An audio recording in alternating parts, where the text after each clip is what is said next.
चाय पर चर्चा में बात हो रही है, चाय के साथ हमेशा जो कॉम्बिनेशन रहा है वो समोसे का रहा है। बिल्कुल। सबसे छोटा समोसा कितने का होगा? खाया कभी? सबसे छोटा 5 रुपए का होगा, इससे कम क्या होगा? आपने सबसे सस्ता समोसा कितने का खाया था? मैंने 5 रुपए का ही खाया है। देखिए, मैं तो 2004 में जब दिल्ली आई थी तो जहाँ रहती थी ना, बहुत छोट, पहली बार वहां देखी थी, इतना छोटा, उसको गुटकी समोसा भी बोलते हैं। 2.5 रुपए में एक समोसा मिलता था। मैंने भी बचपन में इतना छोटा समोसा खाया है। अब मैं ढूंढती रहती हूँ पर मुझे मिल नहीं पा रहा है। अब तो समोसे का रेट बहुत बढ़ गया ना। अब वैसे हम यहाँ चर्चा इसलिए कर रहे हैं क्योंकि ये जो समोसा है ना, it is not the talk of चाय पे चर्चा, ये संसद में भी चर्चा का विषय बना हुआ है।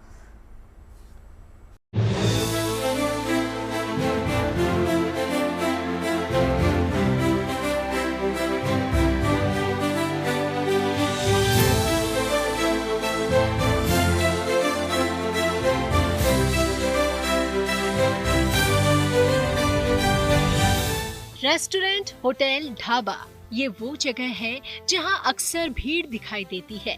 यहाँ मौजूद तरह तरह के खाने पीने के आइटम लोगों को खूब लुभाते हैं।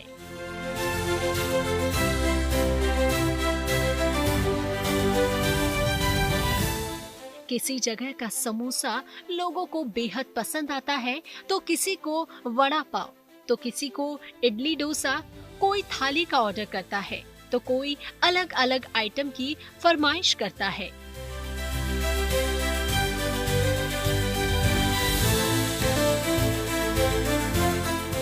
खाने पीने के सभी आइटम का स्वाद अलग अलग जगह कुछ अलग अलग होता है, साथ ही आकार और मात्रा में भी अंतर होता है। यही नहीं, रेट भी अलग अलग होता है। अब इस मुद्दे को संसद में भी उठाया गया है। लोकसभा में शून्यकाल के दौरान यूपी के गोरखपुर से बीजेपी सांसद रवि किशन ने खाने पीने के सामान में असमानता का जिक्र कुछ इस अंदाज में किया।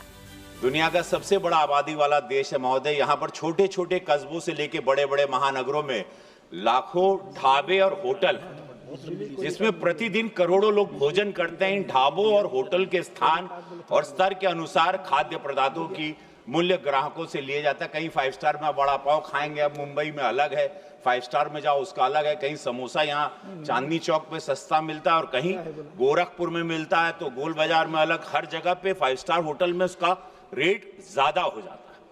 किसी भी ढाबे या होटल में किस वस्तु की मात्रा क्या होगी, ये माननीकरण नहीं किया गया है। कहीं कटोरी भर छुट्टा में दे देला, कहीं बड़का मिलाला, कहीं छोटा समोसा मिलता है, कहीं बड़ा मिलता है। ये आज तक हमको भी समझ में नहीं आया। आपने भी ये जरूर गौर किया होगा कि खाने पीने का आइटम भले ही एक ही क्यों ना हो, लेकिन उसका साइज, क्वांटिटी से लेकर रेट तक में अंतर होता है। रवि किशन ने इस तरफ ध्यान आकर्षित करते हुए इसको लेकर एक मानक तय किए जाने की मांग की है। इतना बड़ा बाजार जिसमें करोड़ों की संख्या में ग्राहक हैं, बिना किसी रूल्स और रेगुलेशन के लिए चल रहा है और के साथ चल रहा है। हमारे यशस्वी प्रधानमंत्री जी ने पिछले 11 वर्षों में देश के विभिन्न क्षेत्रों में युगांतकारी परिवर्तन किए, लेकिन अभी तक ये क्षेत्र अछूता है। अंततः मैं आपके माध्यम से सरकार से मांग करता हूं कि छोटे ढाबे से लेकर सामान्य होटल, अच्छे रेस्टोरेंट, 5 स्टार होटल्स आदि सभी स्थानों पर मिलने वाले खाद्य पदार्थों के मूल्य, गुणवत्ता और उसकी मात्रा को निर्धारित करने के लिए कानून बनाना चाहिए, ताकि देशवासियों को उचित मूल्य पर सही मात्रा में गुणवत्ता युक्त खाद्य पदार्थ उपलब्ध हो सके। किसी ढाबे में तड़का दाल 100 रुपए में, किसी में 120 रुपए में, किसी में 250, किसी 400।